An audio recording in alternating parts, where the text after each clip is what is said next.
O senhor me ouve bem? Não ouvi. O senhor está me ouvindo bem?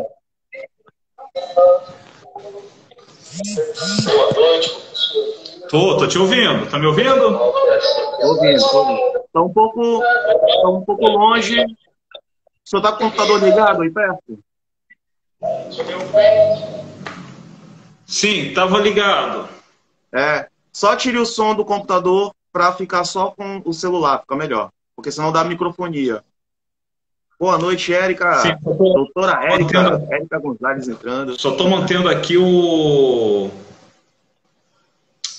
a imagem do computador para eu poder ver melhor até os comentários, para a gente fazer esse bom bate-papo à noite. Perfeito.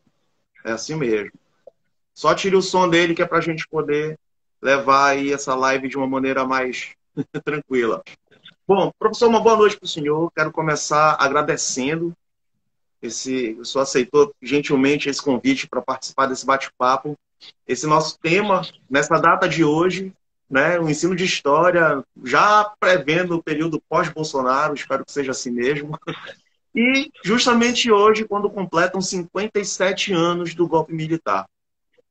Então, professor, queria que o senhor se apresentasse para essa galera e fique à vontade para começar esse nosso bate-papo. Boa noite a todos, eu sou Luiz Carlos, eu sou professor de História e Sociologia da Rede Estadual do Rio de Janeiro.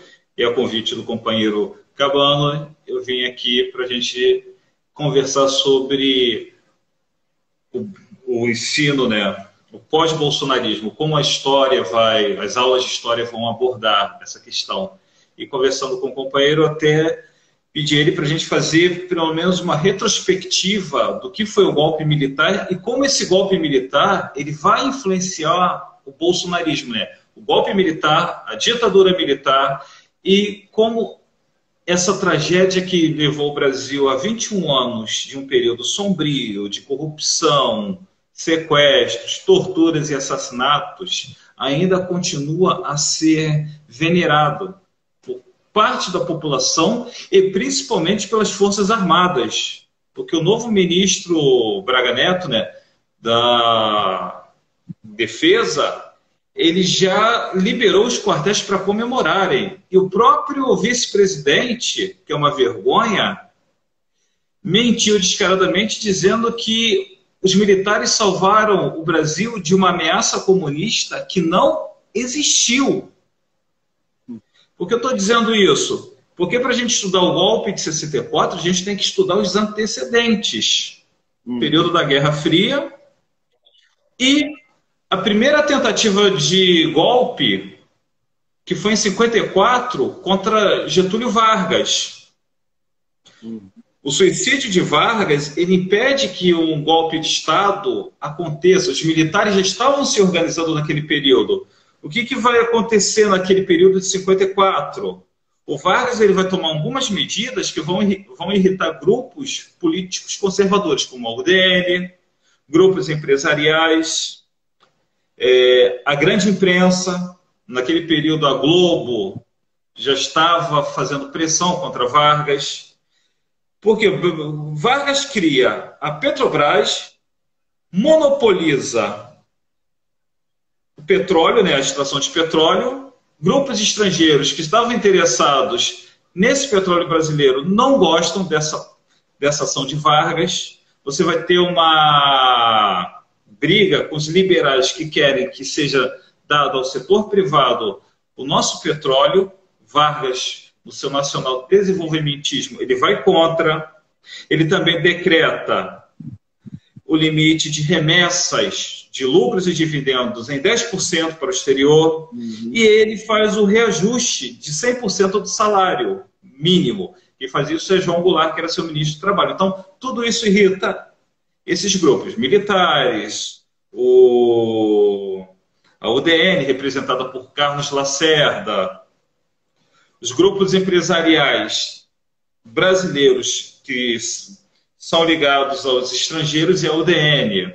Então você vai ter todo esses fatores e a acusação de corrupção contra Getúlio Vargas e o atentado. contra Carlos Lacerda e o oficial da aeronáutica que acaba morto. Aí a gente já entra num problema. Os militares começam a se organizar para dar golpe. O que acontece? Vargas se mata, impede esse golpe de Estado e os militares recuam. A comoção pelo suicídio de Vargas vai ser tão grande que os golpistas recuam. O povo vai para as ruas, eles depredam a Embaixada dos Estados Unidos, depredam jornais, principalmente o Globo, e o Lacerda até foge. Agora, em 55, a gente vai ter outro problema. Porque você vai ter a eleição, né, para ver quem vai assumir o cargo. E você vai ter a chapa Juscelino Kubitschek e João Goulart, e você vai ter o principal antagonista deles, que é o Carlos Lacerda. Lacerda e o UDN, de novo, perdem as eleições, não aceitam a derrota, eles começam a orquestrar um novo golpe de Estado envolvendo empresários, militares. Só que o golpe não dá certo porque você tem o contragolpe do Marechal Lott. O Marechal Lott intervém e impede o golpe de Estado do general Jurandir Mamed, que era o principal articulador ali do golpe junto com os empresários, o principal militar que estava articulando. Então, a principal acusação era: houve fraude eleitoral. Juscelino e João Goulart receberam apoio do PCB, que estava na ilegalidade. E essa orquestração não dá certo, e a gente vai ter também um outro problema, que em 59, a gente teve 54, 55 e 59, com a revolta de Aragarça, quando militares brasileiros sequestraram um avião da Paner, não sei se eu falei certo, desculpa, Paner, e eles decolam do aeroporto de Santos Dumont rumo a Manaus. Então, ali, nessa tentativa de golpe deles, eles sequestraram 3 aviões com explosivos e pretendiam bombardear o Palácio do Catete, matando o JK. Só que essa tentativa de golpe não recebe apoio, apesar da UDN estar apoiando esse golpe. E esse golpe é motivado por 2 boatos. Em primeiro lugar, que Juscelino Kubitschek estaria planejando uma tentativa de reeleição. E que Brizola estava orquestrando um golpe de Estado para instaurar uma ditadura sindicalista. Eles já estavam acusando Vargas em 54 dessa mesma tentativa de instauração de uma ditadura. E você vê bem, todo... Deu uma travada, professor. Instauração. Travou. Quando chegou. Será que foi só para mim que travou? Na hora que o senhor falou do Juscelino Kubitschek, daí depois veio o Brizola e travou, quando o senhor deu continuidade da explicação. Ah, tá. Então, eles estavam dizendo que o Brizola tentaria instituir uma ditadura sindicalista. Esse é o mesmo discurso. Não é ameaça comunista ainda. João Goulart é ministro do Trabalho de Getúlio Vargas, vice-presidente de JK, e João Goulart ele vai ser eleito vice-presidente do Jânio Quadros. Agora a gente vai ter a questão de Jânio Quadros, né? Jânio Quadros é aquele político que vem com um discurso moralista, anticorrupção, é um discurso que ataca o JK. Ele não era um político tradicional da UDN, ele é cooptado pela UDN, até a gente tem aquela campanha eleitoral dele, a Varre, Vassourinha, que ele vai dizer que vai varrer a corrupção. A corrupção do... O interessante desse discurso anticorrupção, que sempre é usado, desculpa, é uma desgraceira esse discurso, porque é um discurso não que muda, ele né? É sempre a mesma história, a mesma retórica, muda uma vírgula ou outra, mas é sempre a mesma coisa. Só que as pessoas não refletem que o que causa a corrupção é a desigualdade social. se a gente combate a desigualdade social, a gente reduz a corrupção.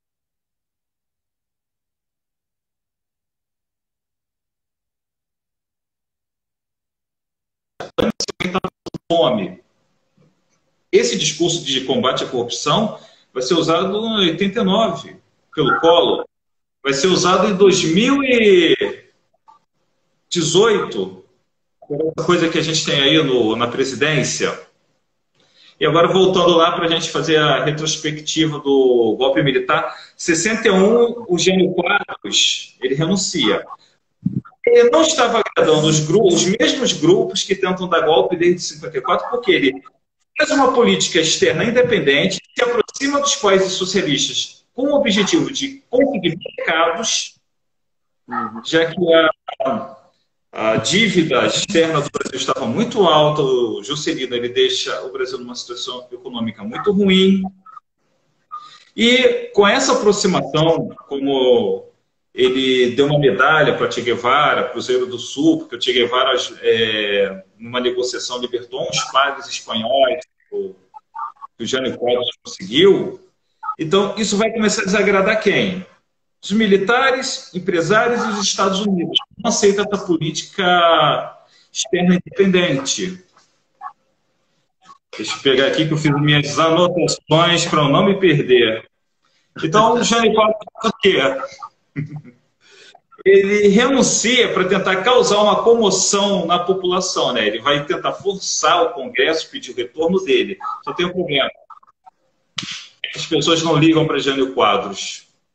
E Jânio Quadros ele fica perdido nessa história. Ninguém pede ele para retornar. Agora a gente entra com outro problema.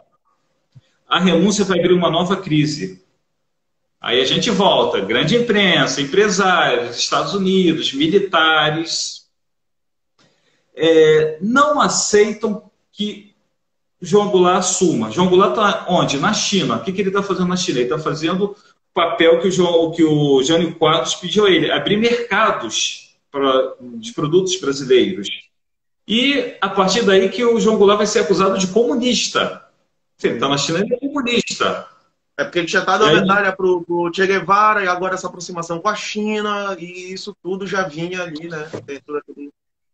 O Jânio Quadros deu uma medalha para o Che Guevara, recebeu o Fidel, teve aquela aproximação toda. É uma política externa independente que a nossa elite não aceita e os Estados Unidos também não, os militares. É o mesmo grupo que a gente vai ver dando golpe. Esse grupo ele pode mudar algumas configurações, mas ele sempre continua sendo o mesmo. Então vamos lá. Eles tentam impedir João Goulart, né, Jango, de tomar posse. Só que há reações a favor da legalidade. E quem vai representar essa reação é Brizola. Brizola ele vai articular uma resistência à rede de legalidade, defendendo que João Goulart assuma a presidência da Constituição. Isso quase causa uma guerra civil. O Brizola ele vai criar a rede de legalidade. Tem até um filme que saiu há pouco tempo que vai contar essa história do Brizola. A princípio, o Brizola não recebe apoio dos militares do Rio Grande do Sul, mas depois o Brizola ele começa a receber esse apoio. Então, a população também começa a aderir a essa rede de legalidades que o Brizola cria. Assim, como resultado dessas ações do Brizola, vários parlamentares se colocam e militares se colocam contra o impedimento de João Goulart assumir a presidência e propõe uma solução para esse problema, a implantação do parlamentarismo. O Jango ele vai aceitar, nós vamos ter 14 meses de parlamentarismo, teremos 3 ministros, Tancredo Neves, Francisco de Paula Brochado, Hermes de Lima. Então nós vamos ter aí 3 ministros, mas a gente vai ter o plebiscito que diz que 82% da população pede pelo retorno do presidencialismo. O povo brasileiro não aceita o parlamentarismo. E João Goulart, quando ele consegue seus plenos poderes, ele vai tentar implementar o quê? As reformas de base, reforma agrária, tributária, educacional, eleitoral, bancária, a reforma que vai gerar conflitos. Muitos não vão aceitar a reforma agrária, porque essa reforma agrária, além de democratizar a terra e desapropriar terras não produtivas e não exploradas, ela estendia os direitos trabalhistas criados por lá,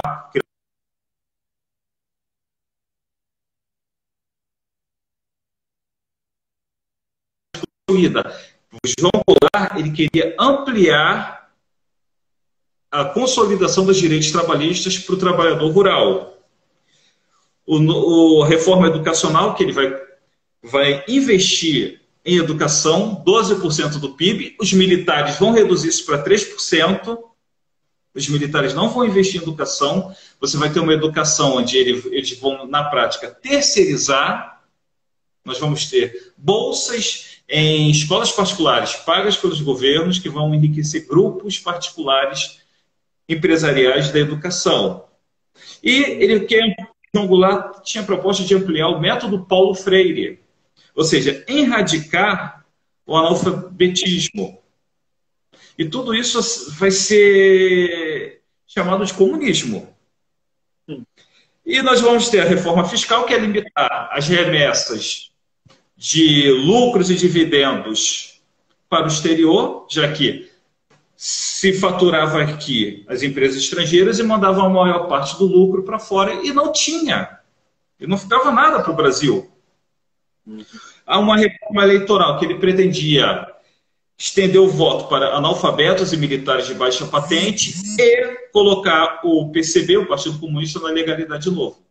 Então essas reformas elas vão gerar atritos e desses atritos nós vamos ter problemas porque as elites não vão aceitar.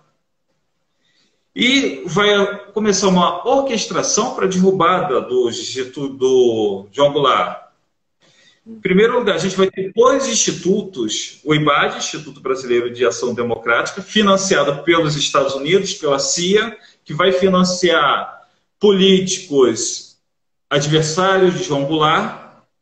Vai ser fechado depois, o IBAD, depois de uma CPI, quando se constata que nós tivemos financiamento estrangeiro para bancar a oposição contra o governo brasileiro. E o IPES, Instituto de Pesquisa e Estudos Sociais. O IPES vai ser formado como o IBAD por empresários, militares, representantes de empresas estrangeiras, jornalistas. Também vem dinheiro de fora.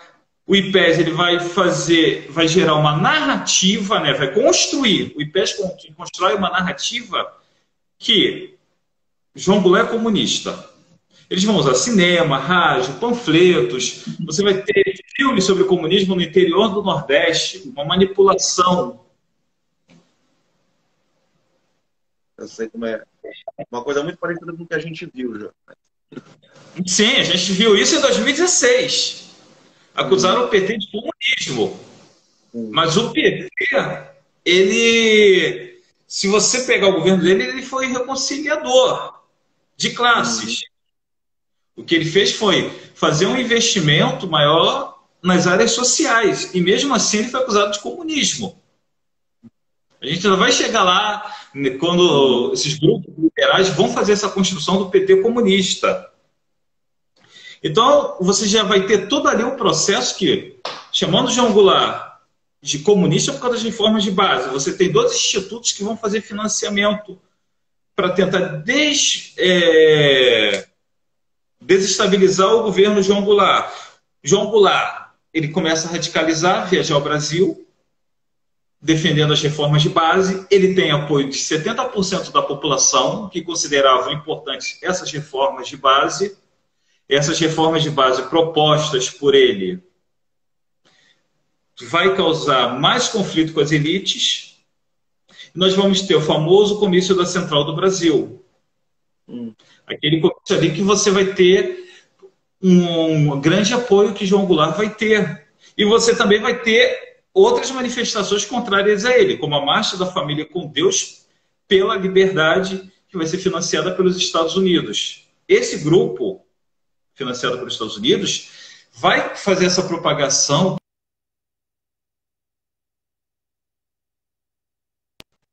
O grupo financiado pelos Estados Unidos é que faz a propagação dessa retórica, é isso? Que deu uma congelada agora.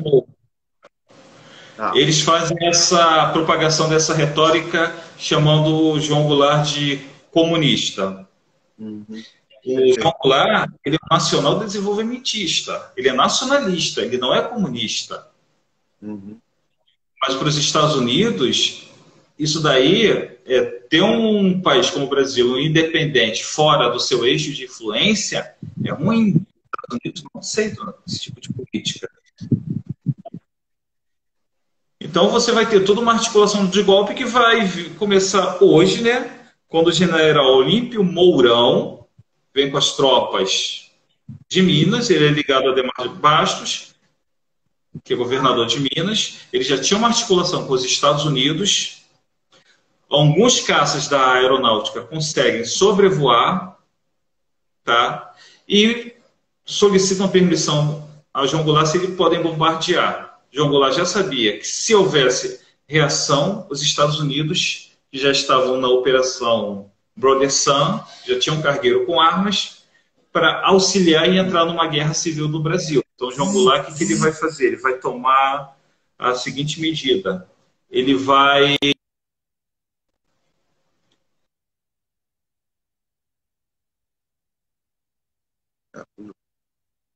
Travou aqui de novo. Só um minutinho, não sei se o senhor está me acompanhando. Se alguém estiver acompanhando aí, pode dar um alô. A medida do João Goulart diante... Oi, professor. Deu uma congelada, deu uma travada aqui de novo na internet. Não sei se está travando aí para o senhor, mas aqui travou. O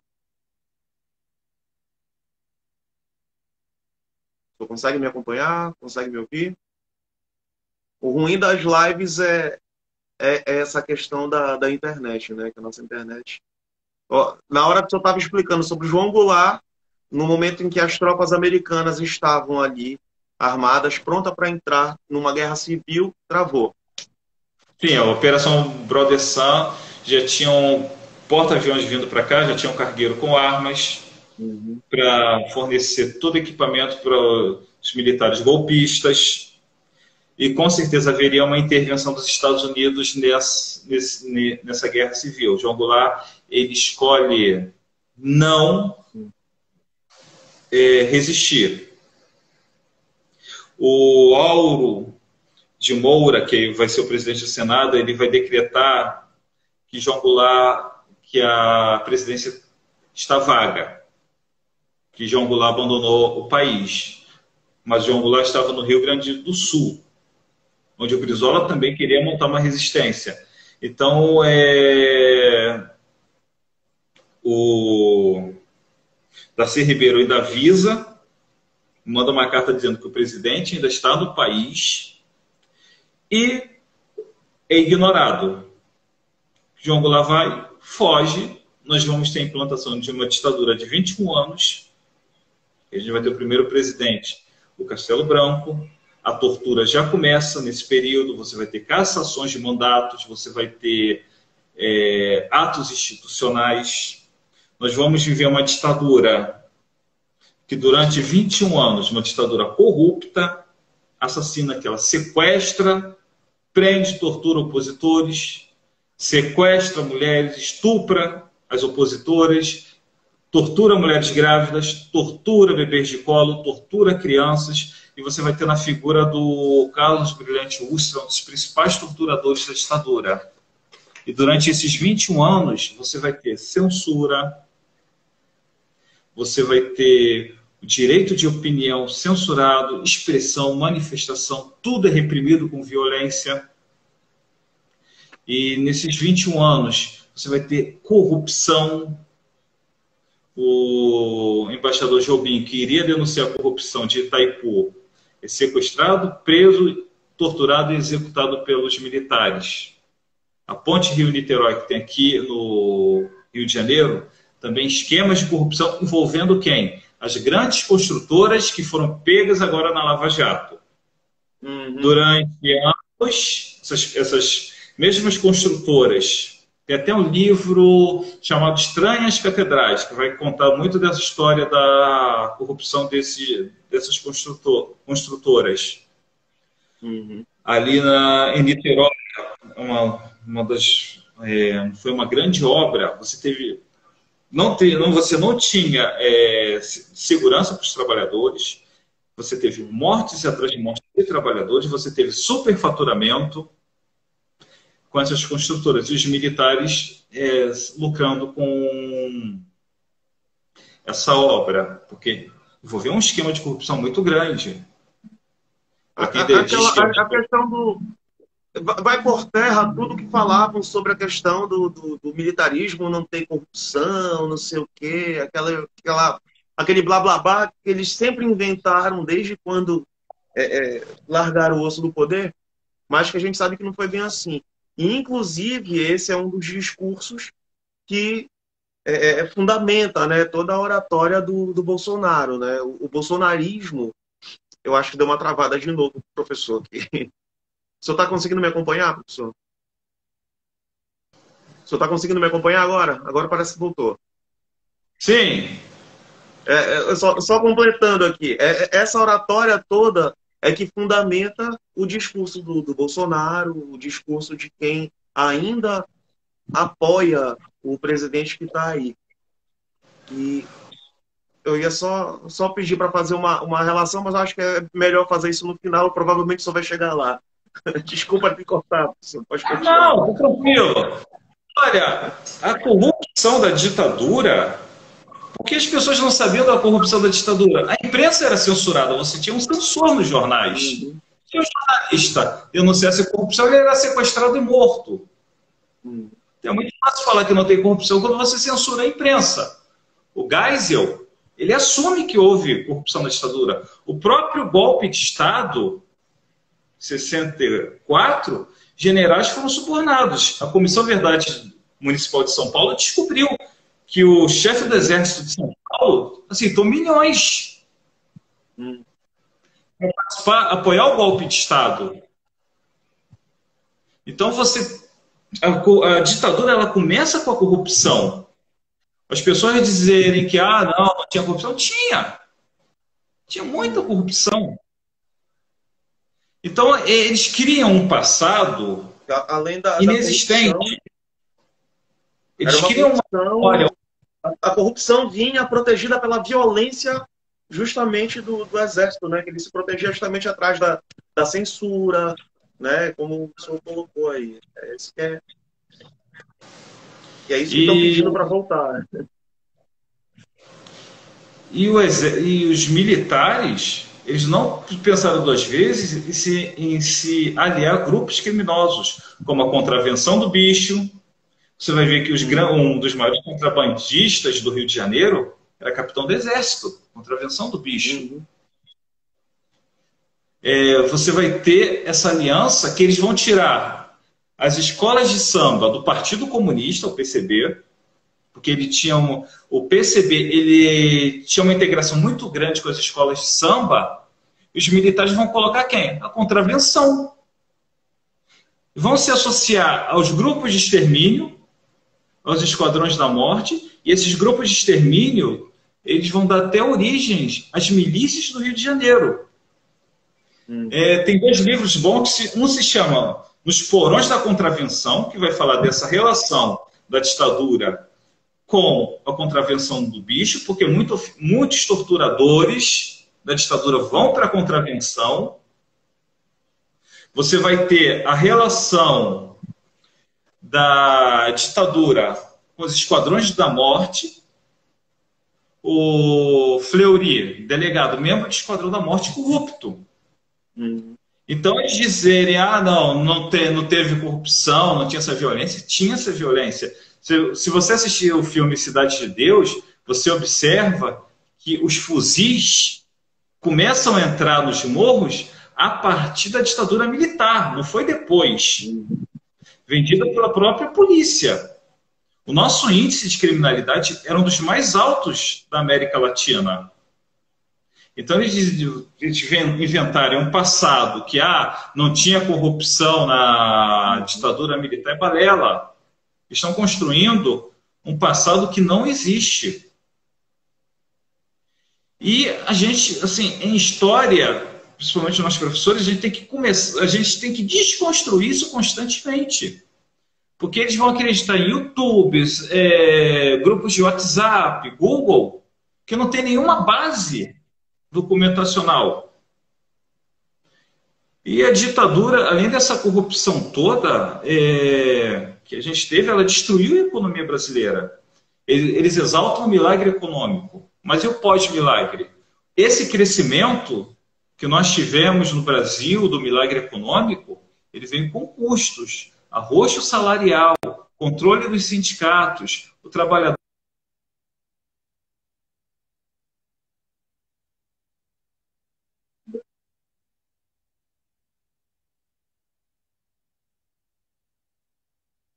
Deu uma travada de novo. O crescimento econômico, o senhor falou da questão dos sindicatos. Econômica. Eu acho que tá falhando a internet. A conexão não está legal. Deu uma travada depois que o senhor falou dos sindicatos. Sim, que foram controlados pela ditadura. Então você tinha o quê? Você tinha sindicatos que obedeciam ao governo, eles não tinham autonomia para questionar. Se você questionasse, você era morto. E você descobre também que grupos empresariais participaram da repressão. Quem comprou os primeiros aparelhos de tortura para o DOPS, do ICOD, foi a Fiesp. Você tinha a barbaridade de empresários da Fiesp assistirem tortura. E durante as torturas que eles assistiam, eles se masturbavam. Olha a insanidade que era a ditadura. E a Fiesp participou do golpe de 2016. Você pega a Fiesp... Os mesmos grupos são os que estavam participando do golpe de 64 e basicamente os mesmos que participaram do golpe de 2016. Né? E aí fica bem claro de fazer essa conexão. Né? Sim, essa conexão que a gente está vivendo, a gente pegou, não é meu não, é seu? É o meu, desculpa, professor. Você pode continuar, só desligar aqui. Essa conexão da Fiesp com os golpes, ela sempre participa de golpes quando o interesse empresarial não está sendo correspondido. Apesar que a Dilma correspondeu a eles com a adoção de uma agenda Fiesp, que é ali que a gente vai ter um problema muito sério da economia brasileira, quando ela adota essa política liberal de austeridade. Então, esses grupos... E nas fábricas da Volkswagen, você teve funcionários monitorados e sendo torturados dentro das instalações da empresa. Lembrando que a Volkswagen lucrou com o nazismo. Ela lucrou com mão de obra nos campos de concentração e extermínio. Então, ela já tem uma tradição de desrespeito aos direitos humanos. E quando a nossa economia, quando a ditadura acaba, nossa economia tem frangalhos. A nossa dívida externa, que em 64 era de 3 bilhões, foi para 95 bilhões de dólares. Ou seja, 56% do PIB brasileiro estava na mão de banqueiros. Então a gente teve uma década de 80 que foi perdida. E quando eles dizem que a economia funcionava na ditadura, isso é balela, não funcionava. Você só enriqueceu uma pequena parcela da população. E mesmo com a redemocratização, que é interessante, que não foi um governo do povo, mas foi um governo para o povo, que foi a anistia, só beneficiou os militares e não quem participou da resistência. você teve um processo de redemocratização lento e gradual, a abertura, em que quem vai assumir pós-militares? José Sarney, que foi base de apoio da ditadura.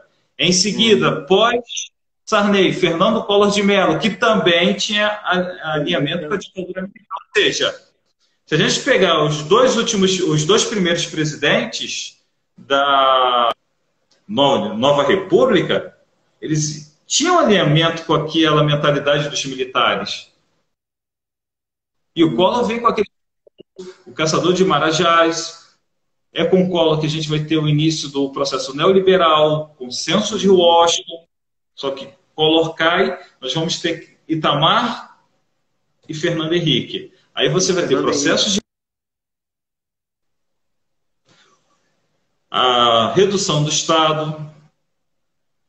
Você vai ter todo um processo que agrada às nossas elites. Se você pegar bem, você não tem crítica do Henrique na imprensa. Ao ponto que o Sérgio Moro protegeu o Fernando Henrique, como a Rosa Jato revelou. O PSDB sempre muito forte ali, né? Com apoio da grande mídia e tudo mais. Agora a gente vai entrar no fenômeno que dos governos petistas, que o pessoal acusa o PT de comunismo, um comunismo que nunca existiu, e você vai ter um governo de conciliatórios. Nós vamos ter avanços nas áreas sociais, tá? Você vai ter avanço na questão da violência contra a mulher, a Lei Maria da Penha, você vai ter o Estatuto Racial, você vai ter uma série de políticas públicas que vão beneficiar e foram voltadas para aquela parcela que sempre esteve marginalizada, né? Sim, mas o PT vai cometer erros. Para não dizer que a gente não está sendo crítico, vai ser no governo petista que ele vai ter a guerra às drogas, que vai aumentar o encarceramento de pessoas negras. Do mesmo modo que você tem políticas públicas para a população negra, você também vai ter essa questão da guerra às drogas que vai prejudicar a população negra. Você vai ter a construção da usina de Belo Monte, que também vai ser uma violência contra o meio ambiente. Exatamente. Mas questões assim foram bem... E esses povos indígenas que sofreram genocídio durante a ditadura militar. Algo que a gente falar, a ditadura militar ela chacinou 8.300 indígenas. Ela acabou com 10 etnias. E como ela fazia isso? Entregando alimento com arsênico, dando roupas e brinquedos com varíola, sarampo, ou seja, ela teve uma política de Estado de extermínio dos povos indígenas. E o PT comete esse erro em Belo Monte. Ele destrói as terras ancestrais dos povos indígenas que ali estavam. Então a gente tem que ter uma crítica ao PT. A gente não pode dizer que foi mil maravilhas. E algumas reformas que deveriam ter sido feitas também não avançaram junto com o PT. Apesar que algumas dependeriam do Congresso. Então, uma reforma tributária, tributação dos ricos, como está na Constituição, não avançou. Uma reforma eleitoral também não avançou. E o José Dirceu... Reforma agrária também, que nem foi citado, né? Que era para ser feito, não chegaram nem perto de começar nada efetivo com relação à reforma agrária. Então, são várias críticas em várias pastas aí também que o governo do PT deixa a desejar, enfim, né? Mas Sim, deixou. Porque fez aquele jogo de reconciliação de classes. Você teve alguns avanços, a PEC das domésticas. Agora você pega os grupos que são antipetistas, que vão formar o bolsonarismo, são quem? Aquela classe média que não aceita negro na universidade, negros nos aeroportos, negros conseguindo ascender na alta burocracia estatal. não aceitam a independência da mulher, porque o Bolsa Família, ele fez algo bem interessante, ele deu poder às mulheres, principalmente aquelas nas regiões mais pobres. E esse ódio do Bolsa Família que esses grupos têm, que o Jair Bolsonaro também falou diversas vezes contra o Bolsa Família, o Bolsa Família, ele movimentou a economia e deu poder de barganha para o subproletariado das regiões agrárias, que tinham que esperar determinado período para trabalhar em uma lavoura, depois migrar para o outro lado. É aquela galera bem que está à margem mesmo de tudo, né? Fica uma miséria, minguando por um período muito grande. E, infelizmente, essas coisas são atacadas. E uma outra questão também que eu acho que acaba entrando nessa questão com relação à classe média é que eles passaram a ter a obrigatoriedade de assinar carteira de trabalho da doméstica, né? As empregadas domésticas ganharam direitos, e isso daí parece coisa pouca, mas incomoda muito essa gente, né? Hoje em dia mesmo, hoje teve notícia de gente que estava saindo de uma condição de escravo, de casa de família, que não dá para acreditar ainda que em pleno século XXI a gente ainda esteja acompanhando esse tipo de notícia. Incrível. O Brasil, a nossa classe média, o Brasil ainda tem uma mentalidade escravista. É uma mentalidade que não morreu.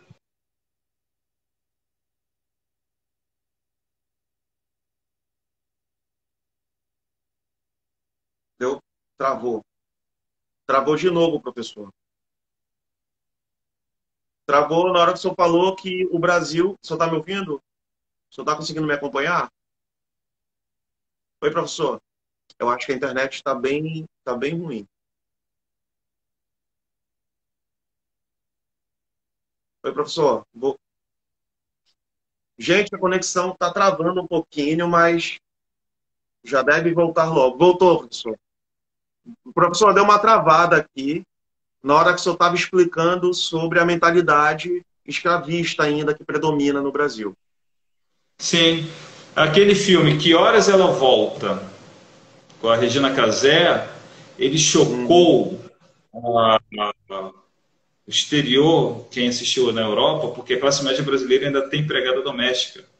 E lá, isso a classe média não tem. É um conceito que já não existe mais, né?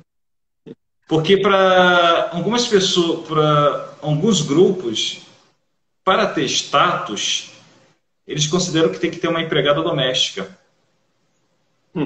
Então, esses grupos, principalmente classe média, eles têm o feitiço de ter uma empregada doméstica. Justamente por conta dessa mentalidade, né? É uma relação de poder aí, né? Também tem várias questões aí que são um pouco complexas, né? Mas tem muito a ver, tem muito a ver com essa questão da visão mesmo de superioridade que a classe média gosta de ter, né? E daí por aí vai. A questão das domésticas é uma questão que, se a gente trabalha, onde esses grupos iam pegar domésticas? Cidades do interior. E tratavam elas como escravas. E você tem relatos de meninas, mulheres que foram pegas 10, 12 anos para trabalhar em casa de família e sofreram abusos sexuais do pai e dos filhos. Porque além de ser assim, ter que trabalhar, né, ser empregada, ela também tinha seu corpo violado por esses homens. Então a gente tem essa mentalidade, como eu falei, de escravista que se mantém. E esses grupos eles vão se alinhar com o bolsonarismo. Você vai ter as manifestações de 2013. Você vai ter a esquerda, a direita. Você vai ter integralistas nas manifestações. Só que quem sai fortalecido é a direita. Você vai ter grupos liberais. Por exemplo, as manifestações foram uma luta por melhores condições de trabalho, por mais investimento em saúde, educação, contra a corrupção. E os grupos que se fortalecem após essas manifestações são justamente os grupos que vão atacar essas pautas. Você vai ter grupos de menos Estado, defendendo o liberalismo, MBL, vem para a rua, revoltado online, que vão enganar parte da população. Tem gente que vai defender tem que privatizar tudo. A gente está aqui fazendo uma conversa via internet, que a internet trava e é privatizada e não funciona. Eles vão defender que a corrupção é do setor público, mas para ter a corrupção do setor público tem que começar no privado. Porque esses grupos liberais querem o Estado para os ricos. Chegam a defender a privatização da saúde, da educação, redução de custos do Estado. Eles vão falar aquela besteira clássica, você não tem, na sua casa você não corta orçamento, o Estado tem que fazer a mesma coisa, mas na minha casa eu não faço definição de carga tributária ou aumento impostos para poder fazer arrecadação. Você vai ter uma loucura que muitos vão comprar. E eu tive alunos que compraram essas ideias. Vão defender fim dos direitos trabalhistas. É isso que eu fico pensando. Porque nesse contexto, a gente vive atualmente, por exemplo, a gente estava falando ainda agora do que antecedeu o golpe de 64, né? Isso há 57 anos atrás. Hoje em dia, a gente tem, apesar de toda a dificuldade, uma parcela considerável da população ainda tem acesso à informação. Só que, ao mesmo tempo, ela não consegue, parece que, aproveitar essa facilidade. E acaba comprando discursos rasos, né? Daí que a gente vê as fake news, não tem um discernimento legal para conseguir refletir em cima da informação e daquilo que ela está consumindo na internet, ou seja onde for, né? O papel da imprensa, por exemplo, tanto em 64 quanto agora no golpe de 2016, foi um papel fundamental, porque já vinha sendo construído um discurso, uma oratória ali teatralizada, né, para atacar o grupo político que estava no poder naquele período. Deram um tiro no pé, porque o que está aí agora é uma coisa que muito pior do que eu acho que se imaginava, e a gente está vendo que as pessoas ainda tem uma parcela considerável da população que, apesar de todo o acesso à informação, ainda continua comprando esse tipo de discurso aí, como há 57 anos atrás. Nesse contexto, eu não quero atropelar, não quero que o senhor corte a sua linha de raciocínio, mas depois eu queria que, dentro desse contexto, como é que a gente pode analisar a elaboração justamente da questão do ensino de história, né? Eu acho que esse vai ser um desafio muito grande. Mas continua, professor, desculpa, o senhor me deixa falar, eu vou falando pra caramba aqui. Então, assim, eu estou falando isso porque para o bolsonarismo ele ascender, ele precisa de várias condições. Primeiro, a criminalização da esquerda que você teve pela imprensa. E isso foi assimilado pela parte das classes populares. Essa criminalização da esquerda defende bandido, mas quando você vai ler um jornal, miliciano, traficante, esquadrão de extermínio, está tudo nos partidos de direita. Eu estava lendo o Globo ano passado, onde estão os criminosos que falam que a esquerda defende. Estão tudo se candidatando pelos partidos de direita. Aqui no Rio de Janeiro, você teve miliciano no DEM de Rodrigo Maia. Ele não é culpado, mas ele se beneficiou dos votos desse miliciano. Então, eles vão fazer uma construção que vai interferir. E essa construção vai criminalizar os professores. Nós, professores, vamos passar por um processo de doutrinadores, como havia na ditadura. O professor é comunista. Eu mesmo tive experiências em que eu fui falar sobre questão da homofobia. O pai veio dizer que eu estava querendo transformar o aluno em homossexual. Caramba! Tive questões de... Estou falando de Karl Marx, opa, isso é comunismo. Teve um aluno, eu odeio esse autor. Eu perguntei para ele, por que você odeia? Porque eu odeio. Eu peguei esse livrinho aqui, o Manifesto do Partido Comunista, e entreguei a ele. Eu gostaria de ver quais são as partes críticas que você tem contra o autor. Ele não soube explicar. Ele odeia o autor, mas nunca leu o autor. Nunca leu o autor, então você vai ter... nunca estudou a produção. Sim, a questão do ensino da história, que a gente vai ter que trabalhar isso no pós-Bolsonaro. Todo dia eu acordo rezando a Deus para que ele não tenha dado um golpe de Estado para essa praga ir embora já ano que vem, que a gente vai ter que fazer um processo de desconstrução, vamos ter que fazer nesse ensino uma problematização, tá? Contextualização, problematização de como esse homem chegou ao poder. Como esse homem que exaltou um torturador, um dos piores, Carlos Brilhante Ustra, foi aplaudido. A imprensa quase não fez nada, o Congresso não fez nada. Que lugar do mundo que a gente chama que tem uma democracia, onde exalta. Se alguém exaltasse Hitler na Alemanha, saía preso. Na Itália, se exaltasse Mussolini, saía preso. E no Brasil, o cara exalta Carlos Brilhante Ustra. E não se faz nada. E você pega quem é esse presidente? Um ex-militar medíocre, que era para ter sido expulso, mas foi reformado por tentar cometer um atentado nos quartéis, que também participou de fraude eleitoral de cédulas, como tem no Jornal do Brasil. Então, tudo isso, todas as porcarias que esse homem fez, tem registro. Então a gente tem um presidente que a gente vai ter que explicar como esse homem chega.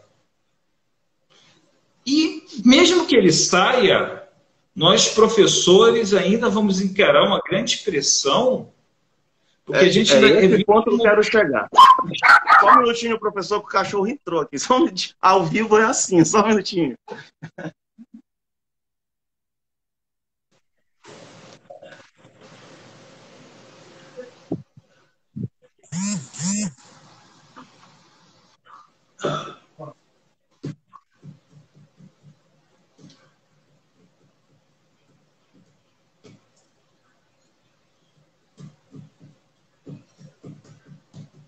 Ele já volta, gente. Quem ainda não leu, eu sugiro a leitura do Manifesto do Partido Comunista do Marx, para a gente ter uma introdução sobre as ideias do Marx. Algumas das ideias daqui que estão nesse livro vão influenciar governos do mundo, como a tributação das grandes fortunas, leis contra o trabalho infantil, redução da carga horária dos trabalhadores. Eu aproveitei que você deu um tempo para... Foi ali ver o cachorro para... Manifesto do Partido Comunista. Perfeito. Me desculpe, professor, ao vivo é ralado. O cachorro entrou aqui, começou a latir. Pode continuar, fique à vontade. Me desculpe. Desculpa, galera. Tá tranquilo. Então, a gente falar do pós-Bolsonaro, a gente vai estar trabalhando numa perspectiva da esperança, numa perspectiva de desconstruir na mente dos alunos que presidentes autoritários, racistas, homofóbicos, um fascista, são soluções para o Brasil. Bolsonaro ele vem com dois discursos, anticorrupção e da segurança. Nenhum dos dois funcionou. Extremamente corrupto e a violência não se reduziu. Então, esse discurso da segurança, ele não funciona se a gente não tiver medidas de ressocialização para quem está preso. Não funciona se a gente não tiver escola pública integral, se a gente não tiver serviços públicos, se a gente não tiver emprego. Não vai funcionar. E também não funciona esse discurso anticorrupção se a gente não tiver políticas públicas de redução da desigualdade. Porque sempre a gente vai ter um outsider como o Bolsonaro, ou um Luciano Huck, ou um João Dória, defendendo essa lógica do combate à corrupção e ignorando as desigualdades sociais. Porque vai ser dar murro em ponta de faca. Há quanto tempo a gente ouve esse discurso de combate à corrupção e a desigualdade aumenta? Então a gente vai precisar trabalhar isso com o aluno no pós-bolsonarismo. Que esses discursos de outsiders, esses discursos ditos fáceis, eles não funcionam. Aquilo ali é jogo político. E para trabalhar a questão do Bolsonaro, que nas aulas não vai ser tão fácil desconstruir isso, a gente vai ter que entrar num processo de mostrar o que foi esse governo, a tragédia que ele foi. Então, assim, eu fiz aquela comparação com a ditadura militar, com Fernando Collor, e a gente tem que trabalhar todo esse ciclo histórico do Brasil. E outro ponto que o pessoal tem muita admiração é o Exército, as Forças Armadas. Mas existe corrupção nas Forças Armadas. Você colocou militar como presidente, ministro da Saúde. Olha a tragédia. Olha que, quando os militares estavam no poder, nós tivemos uma epidemia de meningite. Eles esconderam o caso. Nós tivemos efeitos dessa epidemia até a década de 80. Então, esse discurso simplório... É mais um exemplo do que eles fazem, essa coisa de ficar maquiando, né? Maquiando as informações. Esse governo, ele tirou, por exemplo, o censo do IBGE, a gente não vai mais ter. Através do censo do IBGE, tem uma série de informações que servem justamente para fazer a distribuição, calcular os recursos que vão ser destinados para tais lugares. Enfim, uma infinidade de coisas. Sim, a certa informação a gente não tem mais. A gente já vive uma espécie, já está revivendo certas coisas, porque a mentalidade desse governo é muito parecida com aquela de lá. E a gente está vendo de novo tudo acontecer. Parece que agora é uma oportunidade para você, senhor, para vocês que são professores de história, de pegar os exemplos agora, né? Porque parece que, porque naquele tempo, daí o cara não viveu aquilo, ele não sabe. Está vivendo agora na prática e está vendo aí que hoje praticamente 4 mil pessoas perderam a vida por conta de uma irresponsabilidade, né? De um presidente. Aí, não tem como dizer que não é culpa dele, é culpa dele sim, que não comprou a vacina desde o começo, quando era para ter comprado. Enfim. E a gente pega o que houve do passado, já que ele é produto daquele passado, daquela ditadura, ele é um filhote, e o que ele está fazendo é praticamente repetir os padrões. Cortou investimento em saúde e educação, a gente já teve no governo Temer o congelamento de saúde e educação por 20 anos, ele corta investimentos, mas ele mantém investimentos para dar reajuste para os militares e para as obras eleitoreiras dos deputados que ano que vem vão se candidatar outra vez. E se você pega todo o processo liberal, neoliberal, que começou no Fernando Henrique e voltou com Temer e Bolsonaro, a gente está tendo um sucateamento dos serviços públicos. A ditadura fez isso também. Ela não investia em saúde e educação. Você só podia ser atendido em hospitais se você trabalhasse em NUPS. Senão você ficava à sorte. E ele cortando investimentos, ele está levando a gente para uma tragédia. A última foi o quê? Auxílio emergencial de R$150, o botijão está 100, a pessoa vai ter que escolher entre comer uns 10 dias ou comprar um botijão de gás. E congelou o salário de médicos, professores, policiais por 15 anos. Olha a loucura que é uma das bases dele mais forte, né? Os caras estão com o salário congelado por 15 anos e ainda assim a gente assiste policial ainda defendendo, levantando bandeira, defendendo o cara. Não dá para entender. Né? Não, e pior que a gente tem medo dessa polícia, porque o golpe no Chile só foi possível quando o Pinochet se aliou com policiais. O golpe na Bolívia só foi possível, foi orquestrado pela polícia. Uhum. Então, em toda a cerimônia de polícia, ele está presente. Mas você pega 30 anos dele como deputado, ele nunca fez nada pelos policiais. Nenhum Fez nada. projetinho, nada. Então, e esses policiais, grupos dentro deles estão incitando rebeliões contra governadores, opositores do Bolsonaro. Então a gente está num caos que o próprio policial, a gente pode ter um golpe vindo da polícia. Uhum. Essa é uma situação que o Brasil está vivendo. O golpe, assim, o desejo desse louco é dar um golpe de Estado. Ele ainda não deu um golpe de Estado por uma série de condições. Né? Não, parece que não tem um condicionamento para ele dar esse golpe. Ainda. A Bia Kicis, né, que estava incentivando a polícia lá da Bahia, já... Eles são loucos por isso. Parece que é o tempo todo testando o limite, até onde eles conseguem atacar qualquer tipo de democracia que se tem, né? Sim, eles conseguem... e é um limite que dá medo, porque a rebelião do Ceará foi horrível. Cid Gomes levou o quê? Tiros. Levou um tiro. Sim, e olha a aliança que ele tem, milícia. Isso é perigoso. Isso vai contra a ordem democrática. A gente está tendo uma situação em que a gente pode acordar amanhã com um golpe de Estado. E no meio do golpe de Estado pode haver acerto de contas. A gente não tem uma segurança.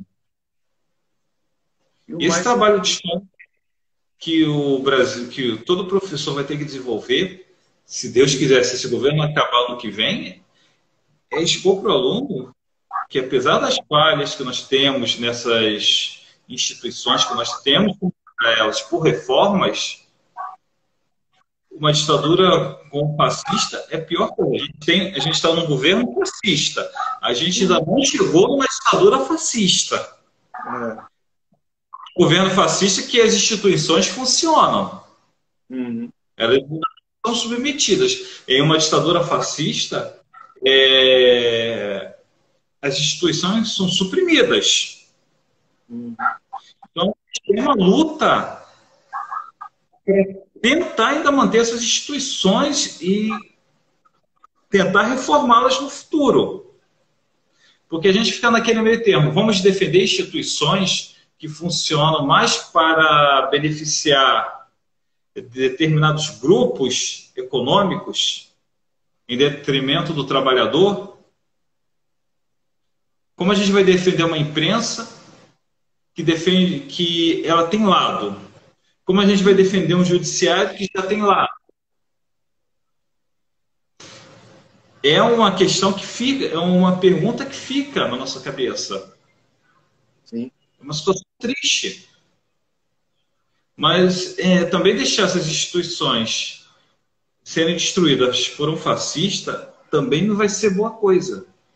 Então a gente precisa resistir e procurar também modificar essas instituições. Esse ponto, eu acho interessante esse ponto que o senhor está falando, que cabe um pouco muito dentro de muitas rodas de discussões que eu já acompanhei. A gente vê que a quantidade, o percentual, não vou falar aqui que eu não lembro de cabeça, mas o percentual de eleitores, por exemplo, desse atual presidente, a quantidade de eleitores do Haddad, que é o segundo colocado lá, e a quantidade de votos brancos e nulos, ou seja, as abstenções dessas eleições, eu vou pegar mais aquela galera que anulou o voto mesmo, dizendo que se tratava de duas coisas iguais. Nunca foram duas coisas iguais, né? Não tem como comparar o fascismo, né, com um candidato que está ali, pode não ser o que agrada ideologicamente a pessoa, mas era um candidato que respeitava pelo menos as instituições e todo o Estado democrático de direito, né? Agora o que a gente vê é uma coisa totalmente contrária a isso. Incrível, não dá para...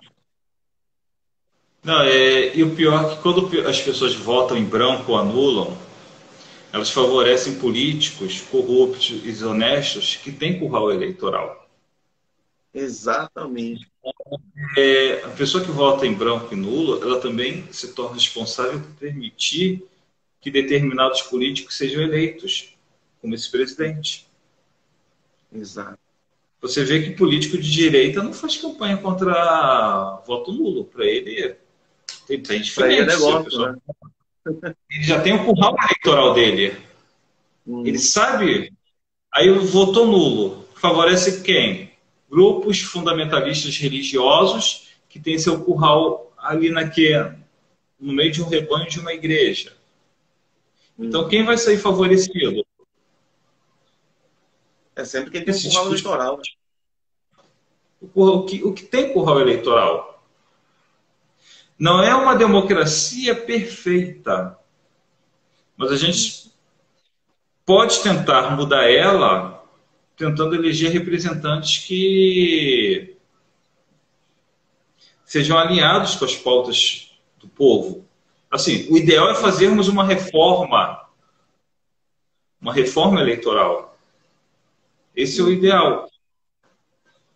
Mas para que isso aconteça, a gente precisa garantir pelo menos os nossos direitos, né? Os nossos direitos civis, democráticos e tudo mais. Sim, que a gente tem perdido direitos. A gente não ganhou nada com esse governo. Desde o Temer, né? A gente só tem perdido. Uma reforma trabalhista que não gerou emprego. Enfraqueceu os sindicatos, precarizou as condições de trabalho, reduziu os salários. Uma reforma da Previdência que poupou quem deve dinheiro à Previdência e prejudicou o trabalhador. Você vai ter que trabalhar mais para se aposentar, enquanto o rentista, que não paga impostos pelos dividendos, pela sua grande fortuna e pela sua grande herança, vai continuar a bel prazer. E a Previdência, ela não tinha déficit, ela tinha superávit. Então a gente está tendo... Eles fizeram uma reforma da Previdência para beneficiar banco. E você teve agora também o quê? Privatizações. Eles vão vender a empresa privada, trabalha melhor. Olha a internet que a gente tem, precária. Aí quando a empresa privada quebra, o Estado tem que salvar. É uma lógica distorcida que algumas pessoas estão aceitando, que deixa a gente bobo. A gente fica bobo com as pessoas assimilam certos discursos que não tem nenhuma base. Bom, algumas perguntas? A galera aí tava só... Muita gente entrando agora também.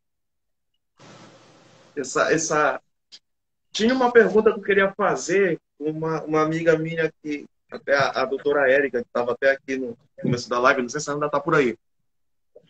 Que ela tinha justamente essa curiosidade. Como é que vai ficar o ensino de história pós-Bolsonaro? Daí, isso, não dava para fazer uma resposta simples sem antes contextualizar, né, fazendo essa introdução toda que o senhor fez, que é esse ponto que é interessante. A questão do como vai ficar o ensino. Vamos lá, isso vai depender muito do governo. Vai ter ensino ainda, né, professor, também. A gente não sabe o dia de amanhã. Exato. Mas o ensino da história, ele é crítico. Ele não vai deixar de criticar esse governo. Por mais que eles tentem fazer reformas educacionais que impeçam, né, tentem que o professor não forme o cidadão crítico com uma mentalidade científica, o ensino da história ele vai ser crítico ainda. E vai também depender do professor. Nem todo professor vai aceitar que o governo imponha a sua ideologia. Então, vai ser um ensino, assim, dependendo de quem vier.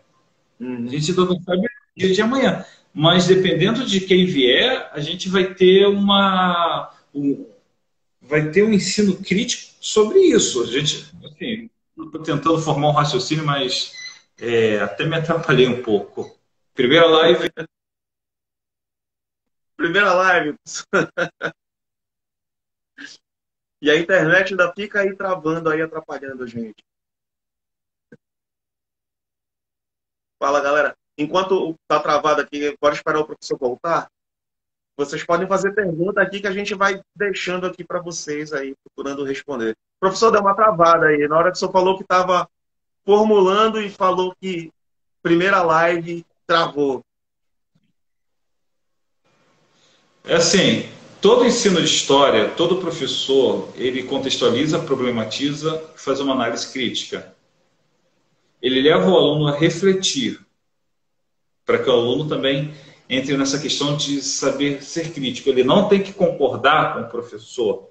Ele pode formular uma opinião. Porque nenhum aluno é uma tábua rasa que vai para a escola só para aprender.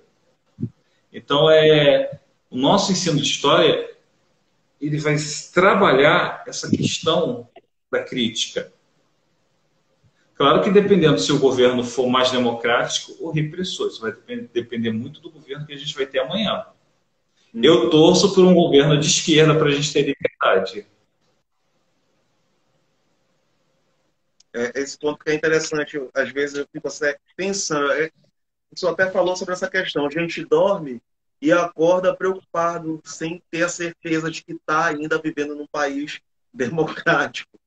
E eu fico pensando, se acontece de o Bolsonaro e a milícia dele conseguir dar um golpe, a gente não sabe quanto tempo isso vai durar, né? E a partir desse momento que a gente não sabe quanto tempo dura, a gente não sabe a quantidade de mal que um tipo de governo como o do Bolsonaro, que já se demonstrou muito mais nocivo do que a própria do que foi a própria ditadura militar, o próprio governo dos militares lá, a gente não sabe o mal que isso vai fazer na questão do ensino, da educação, porque eles têm um discurso muito forte contra os professores, principalmente contra aqueles das áreas de humanas, né? Professor de história, sociologia, filosofia, são inimigos número um dessa galerinha que está aí. Eu fico pensando, será que... Será não? Eu acho que tem como, né? Sempre tem como, não tem como acabar com uma coisa assim, mas vai ser difícil, né? Se restabelecer se a gente chegar realmente nesse ponto, no sentido de ensino, né? De educação, de construir de novo, trazer todas essas reflexões para apresentar na sala de aula. Sim. Agora